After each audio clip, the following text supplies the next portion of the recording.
Everybody, that's Barrett, that's Derek, I am Rob. We're Sports Take, JAKIB Sports YouTube Network on this Friday. Always fun to chat with our next guest. Does an excellent job covering the Eagles, the NFL, for The Athletic. He is also a straight shooter with upper management written all over him. I think we can all agree to that. That is the one and only Bo Wulf. Bo, whoa, what happened? What? He's gone, he's back. There he is. just when I went to him, he disappeared, but he's back magically. What's up, Bo? How are we, guys? What's going on, man? You scared me for the draft, huh? Yeah, you scared me. 13 days, and it can't come freaking soon enough, Bo. I think we'd all agree on that. But certainly a lot to dive into here regarding the draft and, what may end up happening here. So I want to get your take on this first. Just your spidey sense here, okay, covering this team and Howie. You feel like something like a whopper kind of A.J. Brownish move is coming 2 weeks from yesterday, or will it be some maneuvering, certainly aggression, maybe, however you look at it, but not quite to the scale of what we've seen maybe in years past? I do think that, Howie always wants to make a splash, right? I think that his MO. I don't think that a veteran acquisition of like a superstar caliber makes sense for them right now, just because of like the cap situation they're going to be in once they pay Jalen Hurts. I think they need to like hit on these draft picks. But I do think that, Howie Roseman in his mind is thinking, I've got the 10th overall pick. We are not going to have a pick this high for a long time, hopefully. This is my chance to get a building block player at a premium position. Those are the things that I value. And I sort of think that 2014, if you guys remember that draft, was like a turning point moment for Howie as a drafter. If you remember that draft, it was the one where there were like 6 guys who they had on their board who they wanted. There were 6 picks to go, and they just went off one by one, and they had to just parachute back and draft Marcus Smith. And I think that was sort of, it was like embarrassing for him in the room, and it was also like a lesson to him that I think in the first round, he wants to make sure that he drafts guys who everybody in the room loves, who they don't have questions about. And so I think at 10, I am expecting, if there's a chance that, the draft falls in a dream scenario where it's like 4 quarterbacks and Tyree Wilson or something like that, and he can move up to 5 or 6 for Will Anderson, I think he would do that. I think he would send whatever future picks he could borrow from, because they're getting all those comp picks next year. I think he would like to make a splash, but I'm not sure if the draft is going to play out in a way where it's going to be feasible for him to do so. It's not really set up perfectly for the positions that he prioritizes. So Bo, let's say over the last couple of weeks, as I'm sure you've done, as well as so many other people have done, how many different scenarios have you come up with? I'm going to ask you 2 questions in one. How many different scenarios have you come up with the Birds moving up and a number of players that you've had associated with the Birds' first pick? Yeah, it's a good question. I think the question that I can't answer is what their read on Jalen Carter is. Yeah. Obviously, the defensive tackle from Georgia. We all know that, they're relying on Dom to do the homework there, right? Like, yep. Dom is the guy who's going to decide whether they're going to give the green light to Jalen Carter. Obviously, they have Jordan Davis and Nakobe Dean to give them insight to him as a teammate. If they give him the green light, he's a perfect fit for the defense, right? Like, I think they would love him, and I think if they give him the green light, I think they would be willing to trade up for him. I think Will Anderson is like the pie in the sky dream that is probably not going to happen, but it's like we're ready to throw the bullets if we need to. And then I think it's probably stick at 10 and hope that my guess is that the 2 guys they would like to stay there and take and be really happy about are probably Christian Gonzalez, the Oregon corner, and Paris Johnson, the Ohio State offensive lineman. I know that like Paris Johnson may not have a path to play right away. Lane Johnson's going to be here 2 more years, but just knowing what they value, knowing where elite tackles come from, I think he's the kind of guy who would be interesting to them. And then if those guys are all off the board, I think if they had to stay, my sense is that like Nolan Smith from Georgia would make sense. He's a position they prioritize. Obviously, there are questions about the lack of production, but he's an amazing athlete. You could see a role for him, opposite Hassan Reddick, and you're just throwing crazy fastballs like Andy Reid used to like. Yep. And then if those guys are all gone, then I wouldn't be surprised if they trade down and try to find more value. You muted, Barrett. You muted. Nope. Yeah, B. No, you're good, Bo. Barrett's muted. Oh. All right, here we go. Well, let me ask you this then. The way Howie's approached this offseason, he crossed a lot of T's and dotted a lot of I's. Organizationally, as far as positions of needs that, somebody left and he brought somebody in at that position. How does that directly affect the way he drafts this year? Is it going to be more so they're going to draft for the best available, or are they drafting for, a need that's going right now? Yeah, I think he did do a good job of that. I mean, those guys are, they're placeholders, right? Like, Nicholas Morrow, there's a reason that the Bears went out and signed like 2 really expensive linebackers to replace him. I think the Eagles would like to have a better player than Nicholas Morrow starting week 1. I think they would probably like to have a better player than Terrell Edmonds starting at safety week 1. But those guys are here so that they don't have to force needs. And this is a situation where, the worst pick in recent history that they made, Jalen Reagor, part of the problem for that was that they didn't sign like a patchwork wide receiver in free agency so that they didn't have to force that pick at the time.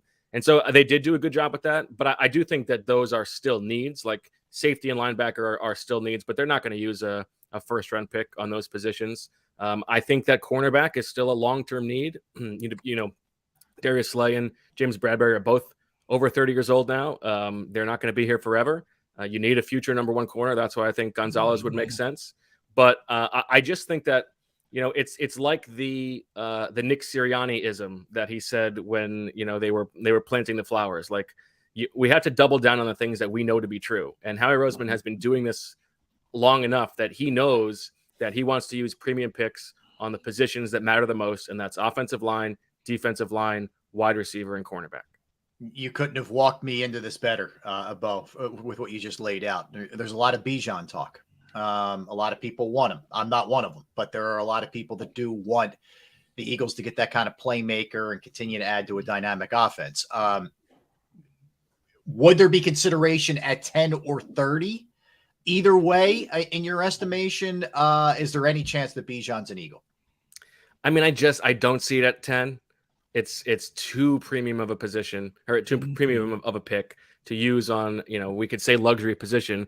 And it is true that like this is the most running back friendly offense in the entire league, to play behind this offensive line and to get to play next to Jalen Hurts, who takes away so much attention. I mean, Bijan Robinson would be awesome in this offense, right? Like he would probably lead the league in rushing, but I just, knowing the way that they think, I would be shocked at 10 if they got a great offer. Let's say the board falls, none of the guys they like is on the board at 10. They get a great offer to move down, 10 spots or something like that. They pick up the mid-round picks that they don't have this year, and he's on the top of their board. I don't think it's crazy.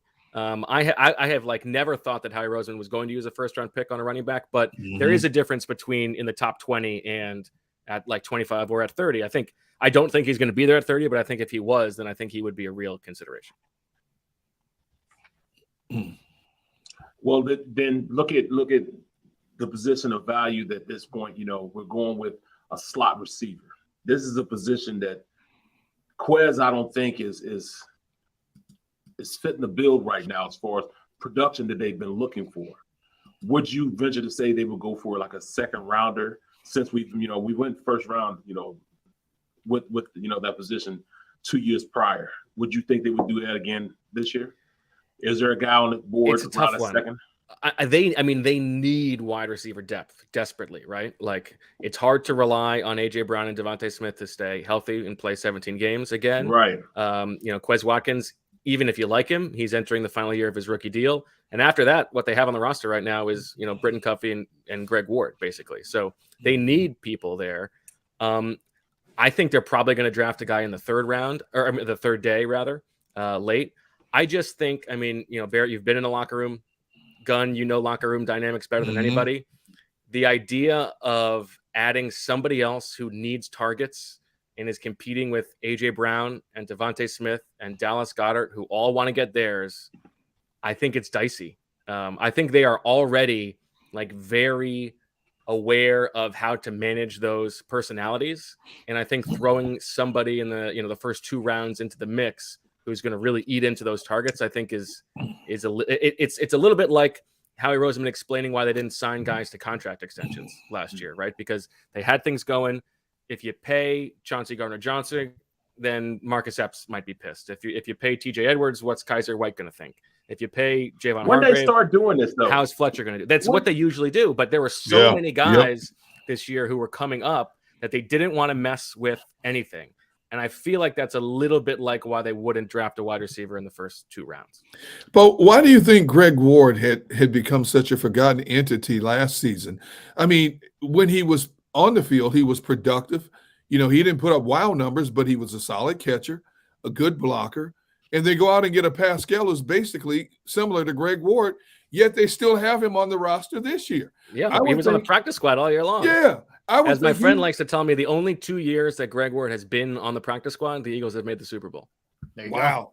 Wow. But I would think, we don't even talk about him, but I think he would be a natural fit as that slot receiver. We didn't even think about him. Yeah, it's interesting. I mean, I think we just know that I'm with you that he's been productive when he's been called into action. I think we've just seen the way that they value him at this point. I think he's like, their favorite guy in the locker room, but they don't value what he can bring on the field. Now, it's also true. He was injured last summer, so I think that's part of the reason that he didn't make the team. Maybe if he's healthy this summer, he can push for a spot again. All right, Bo, I'm going to give you a scenario. Let's say that Will Anderson is gone, Jalen Carter's gone. The top corner is still there, whomever you may think it is, Gonzalez or Witherspoon. We could debate that. Nolan Smith's also there. Who do you think they would grab in that scenario? It's tough. I think that's a really tough one. Like my, what Howie does, like voice is telling me he's going to take Nolan Smith. Mm-hmm. But I also think that, he's never drafted a cornerback in the first round, and I don't think that is intentional. Last year, they would have loved to move up for Sauce Gardner or Derek Stingley if either had dropped within range. The year that they drafted Devontae Smith, they would have preferred, according to their board, probably J.C. Horn or Patrick Surtain if one of those guys had fallen instead of Devontae Smith. So they value that position. It is a premium position in their mind. Christian Gonzalez, to me, is a safer prospect than Nolan Smith. There are fewer questions to me than there are with Nolan Smith. But Howie's just, his importance placed on defensive line and throwing fastballs. I can see him pulling the trigger on Smith and going back to we're trying to rebuild this Georgia defense. But something tells me that if those guys were on the board, it might actually be Christian Gonzalez. No. Okay. So, Bo, who is Howie's number one confidant now? Joe Douglas isn't here. Andy Weidl's not here anymore. Good question. Who's his number one confidant now? Because he's told us over the last couple of years he's doing a better job of listening to people around him, which he gives credit for the way they've drafted in both 2021 and 22. Who's that guy now? Well, I think the answer to who his number one confidant is Jeffrey Lurie. But I think that they have done a good job restocking that front office after they lost so many guys and girls last offseason. So Alec Halaby and John Ferrari are the 2 assistant GMs. They've also got a couple former general managers in the building, and so I think they have done a good job. And my understanding is that last year's draft process was very inclusive. So I guess we'll see. The problem is we don't really know the truth about these things until years down the line, right? But it seems to me that he has taken some of the criticisms to heart in the way that he runs things. Well, look, I think. But if Jeffrey says he wants somebody, Jeffrey's going to get that. Jeffrey's getting it. Yeah, and there's that fine line. I mean, you want to be open to, people's input and constructive criticism, whatever. But you also can't worry about what somebody says on Twitter. You gotta stay true to who you are and what you believe, and they have their core beliefs, and that's just what it is. I mean, it's you do it any other way, you're doing a disservice in a lot of ways. I think. How high do you think they prioritize safety linebacker. I think we'd all agree it's not happening in the first round, and they're in a precarious spot in that, at least right now, there's no 4th, 5th, or 6th. Where do you think that gets addressed, Bo? Yeah, I think, my expectation is they are definitely going to trade down from 30 to try to accumulate some of that mid-round capital. I think they'd be willing to move down like pretty far from 30, but I think you're probably looking at day 3 for both of those positions. I guess I wouldn't be shocked if one of those was in the 3rd round, but I think those first 3 picks they're going to use on either premium positions or, running back. I think is a possibility in the 2nd round. Oh, that's kind of cruel. That's killing me, man. That's killing me in the aspect of, man, because I a perfect draft to me would be Nolan Smith at 10, and at 30 we go out and get Kaylee Ringo. I mean, a guy 6'2", Okay. 210 pounds, cornerback. He's working out with with guys. You just want the whole Georgia team. Yeah. You want Stetson Bennett in the 3rd round? No, we get Stetson in the 7th. He'll be the last pick. Even though we know how he's one of those guys, he never stands pat, he never stays steadfast. I think because he's went out there and filled all the holes necessary. I think that they could fill that defense right now. With the way his defense right now is constructed, I think they will be okay with going out and playing an NFL season with just the guys they have right now. Do you still think, that, what percentage do you think Howie sticks at what he has right now? What's your percentage? On defense? No, on the draft as a whole, without him moving up and down in the first he doesn't round. move around anywhere? Not in the first round. In the first round. I think pretty low. I really think that even if they stay at 10, I think they're going to try to move off of 30, just because they don't have mid-round capital. They have so many. I know that they've like papered over some of those positions, but they have so many long-term needs, and like the health of, like the depth of the roster is like edge position is. It's needing. Edge is light, tackle is light. I don't know, man. Linebacker's very light. Who's the 3rd linebacker right now? Christian Ellis. Give me one linebacker at this point. Give me one linebacker. But even looking at that, I don't see.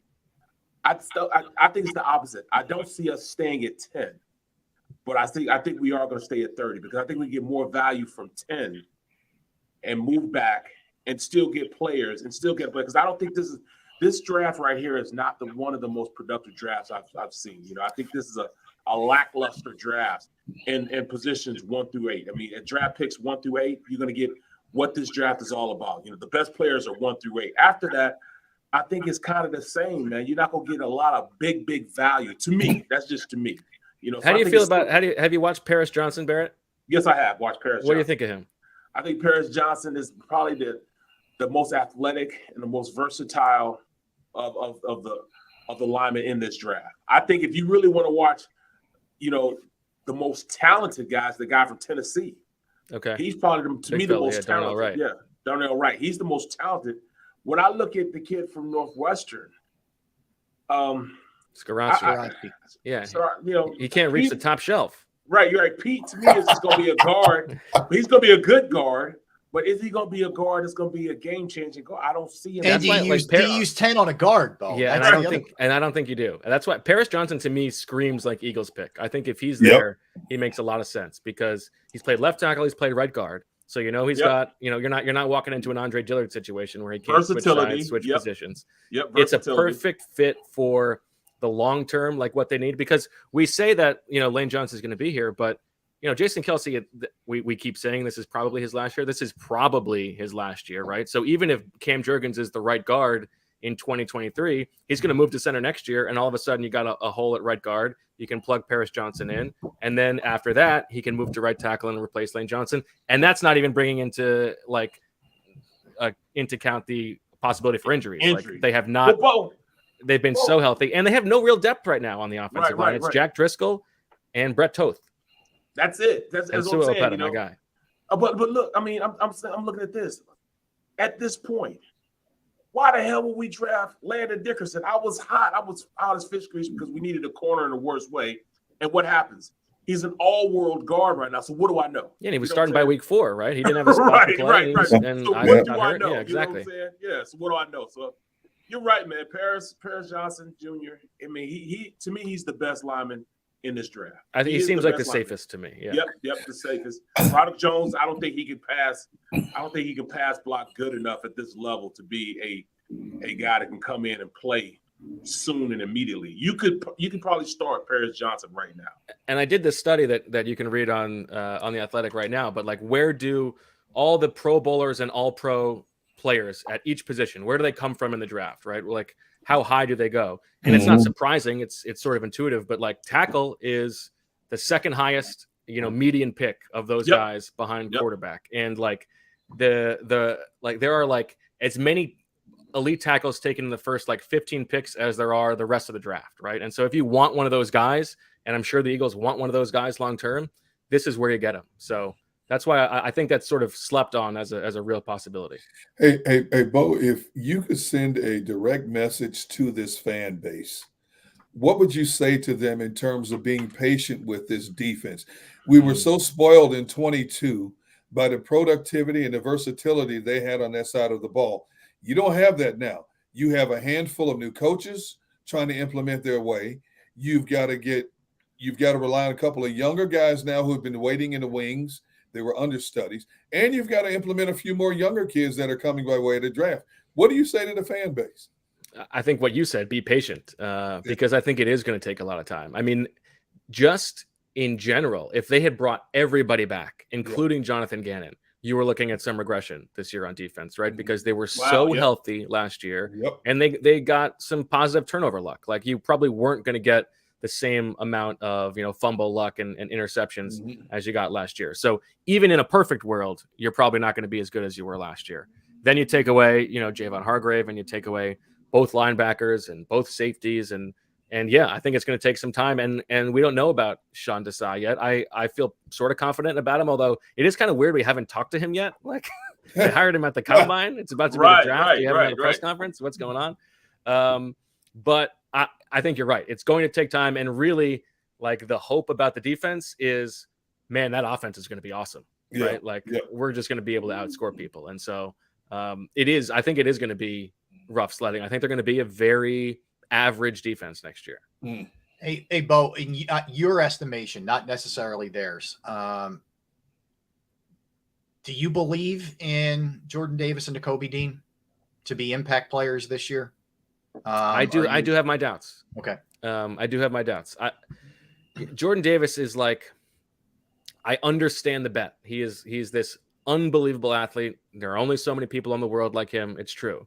We just haven't seen it yet. And in 4 years in college, and I know that this is the Georgia defense, all these guys on the Georgia defense have the same question. None of them have this, crazy sack production, but he never really affected the passer. Last year, I think it was just over 100 pass rush snaps he had. He didn't have a single quarterback hit. He had one in the playoffs. I think he's good. And my problem with the pick when it was made was that this guy is a plug and play nose tackle, right? He's gonna fill that role for you. But do you trade up to the 13th overall pick to take a guy who's really a 2-down player? And we haven't learned or seen anything that tells us he's going to be more than that, right? Absolutely. So, I don't know. Good point. And so we'll see. I mean, he's gonna get a chance this season. But like, if you ask me who's gonna have more sacks next year, him or Milton Williams, it's gonna be Milton Williams in my mind, right? He's a better pass rusher. So, but at least he is a guy who's like worthy of being on the field. Nakobe Dean, I just haven't seen it yet. I thought that was a good pick. It made total sense to me. I was surprised that he didn't get on the field last year. I think they were probably surprised that both Edwards and White stayed so healthy. But I would say that I feel more confident that Nakobe Dean is going to live up to his draft spot than I am that Jordan Davis will.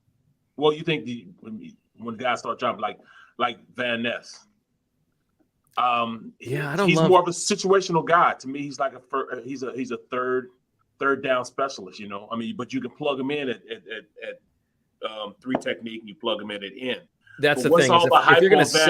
If you're going to sell Van Ness, I think the idea is that in a defense that wants to be multiple, he can play 3-4 defensive end, and then he can slide inside on passing downs, right? He's got that body type, and he can be effective at that. Yeah, 270. Right. It wouldn't be my least favorite pick, but I wouldn't like to pick at 10. If they move down to like 14 or something like that, then I've been screaming it from the beginning, but nobody wants to hear me. You know what I'm saying? But people are saying that I'm overdrafting this Nolan Smith. But we're talking about Nolan Smith. All right, you say he's too small, but yet you say that you have Hassan Reddick, 6'1", 240. Yeah. But then you have, who ran a 4.5 at the combine. But then when you look at Nolan Smith, 6'2", an inch taller, 240, but he ran a damn 4.3 at a defensive lineman. Bro, you can find production at that. Plus, if you watch the tape, he can stop the run. You know what I'm saying? He's strong enough that he sets the edge on run. He runs through big offensive tackles. And he didn't have a lot of sack production. Well, hell, he's got Carter sitting in he got him sitting in the middle. He's taking all the plays. You know what I'm saying? You got a great defensive front. You're not going to get every single play. Plus, he only played in 8 games last year. So, I mean, to me, it's the logical pick because you want somebody opposite of you that's the same type of player that you have with Hassan Reddick. Now, as a defensive coordinator, you say, all right, make the offense pick their points. You want to slide the line to the guy who runs a 4.5. You want to slide the line to the guy who runs a 4.3. It reminds me so much of the Jordan Davis conversation because it was the same thing. He played for 4 years. He's this unbelievable athlete. You can picture exactly how he fits. There just wasn't the production. So this story that I just posted, I have a whole thing on like the type of outlier that Nolan Smith is, right? So he ran that 4.39 you talked about. He was the heaviest player ever to break 4.4. Among all of the elite edge rushers over the past decade, it's the best 40, it's the best 10-yard split, it's the second best vertical jump. He's this unbelievable athlete. But among those, I think it's like 40 plus players. The only player who went on to be a Pro Bowler or All Pro who played 4 years in college and never had more than 3.5 sacks in a season was Michael Bennett, and he went undrafted. Wow! Right? So there's not a lot of precedent for it, and there are reasons to explain it away. It's just I don't know how great of a bet it is. That's great insight. Wow. Good stuff. We're talking about a national championship to a 2-time national champion, though. So that might. And everybody says he's like the best teammate, and that counts for something, right? And again, we heard that about Nakobe, smartest guy. Right, exactly. Well, that's what I was saying is people have said like, like Nolan Smith was the real leader of this defense. He was the alpha of the alphas. Like then it would have been said about Nakobe Dean last year. What's going on? There can only be one alpha of the alphas. Yeah. Let me ask you, Bo, if it's not Bijan, are they done at running back? Do they just roll the dice with Penny and his injury history and Gainwell and Scott? I know Sermon's there too, and Nick went nuts about him at the owners meetings. And let me tell you about this practice. Oh my God, unbelievable! We never put him in the game, but Yeah, exactly. He's so good, but he never played. Yeah. So reading the tea leaves, there is there either draft. I would be very surprised if they don't draft a running back. I think it's it's like Jeffrey Lurie said at those owners meetings. He was asked about the defense, and he said, like, the truth is when you get to the highest level of the best quarterbacks in the league, defense doesn't matter that much, right? Like offense matters. And Howie Roseman has said it. Jeffrey Lurie has said it. They are always going to prioritize offense.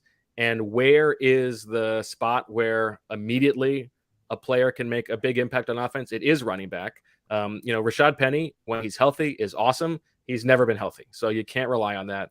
I think in the second or third round, or even later, I would not be surprised at all if they drafted a running back. See, I'm with you, Bo. I think that if they draft one, they'll look at like one of those several picks they have in the 7th round, or they may try to find another Corey Clement, somebody who goes undrafted and try to cultivate him into a role player based on his specific skill set, whether he's a better pass catcher, whether he's better at screens, whether he's better at inside running. I think they may try to find a back like that. I think running back is always on their list to do. I don't think it's on their high priority list, but they like to find a running back in those lower rounds somehow, some way. I do think that the one like other case you could make for drafting a running back relatively early, if you want to expect a guy to be here for a long time, is that you're about to pay Jalen Hurts. Yep. Jalen Hurts has not made it healthy through each of the 2 seasons he was a starter. He got hurt at the end of both seasons. You don't want to take away what makes him special, but whatever load you can take off of him as a rusher is probably a smart idea, right? Yeah. And so that is the big picture consideration I could think would mean that they might draft one earlier. Oh, good stuff, man. Good stuff. All right. Appreciate you, man. Yeah, Okay. let's fill in everybody where you can catch Bo. Does an awesome job with The Athletic, at Philadelphia Athletic, Philadelphia PHI, at Bo Wulf, Bo_WULF. Podcast. Anything else we can promote for you, Bo? Yeah, Birds with Friends, the podcast I do with Zach Berman. Zach, and great. guests all the time. Yeah. All right, two awesome people right there. Bo, we appreciate it, man. Thanks for a couple minutes. Thank you, Thanks, man. guys. All right, take care. Be good, dude. Good information there. The little Nolan Smith nuggets and some of the other stuff right there, we haven't heard before. So that's why we do this, right? It's why we bring differing points of view on, guys. So very cool there. Very cool. All right. Fun talking some football with Bo. Fun going over the Howie Roseman list as well. Let's dig in. We'll do a little bit. Here's what we're gonna do. Since our timing's a little bit different today because we have to keep Pompey at 2:30. We're going to do some fills when we come back, and then we'll do our birthdays and movies. That work for you guys? And then 2 o'clock, we'll do our NFL segment where we're going to preview the safeties from this year's draft, the guys that we like the best coming out of the safety position. All right, we'll do all that when we come back. That's Barrett. That's Derek. I'm Rob. We are Sports Take, JAKIB Sports YouTube Network. Right now, it's time to tell you about Pro Action Restoration. They can be your lifeline. If you have flooding, if you have a fire, you have smoke damage, you have mold remediation at your house, at your business, at a property that you own, Pro Action Restoration are the people that you reach out to. First of all, they're on call 24 hours, 7 days a week to assist. I can tell you that from personal experience because I called them on a Saturday morning and they got right out to my parents' house and they fixed the problem. And it was looking like it was going to be a mess over the weekend. I can tell you that. The crew was professional, clean, price was right. Pro Action Restoration is licensed, bonded, and fully insured. They've been serving the tri-state area for more than 2 decades. Pro Action will work in conjunction with your insurance company. So, again, it could be water, fire, smoke damage, mold remediation, you name it.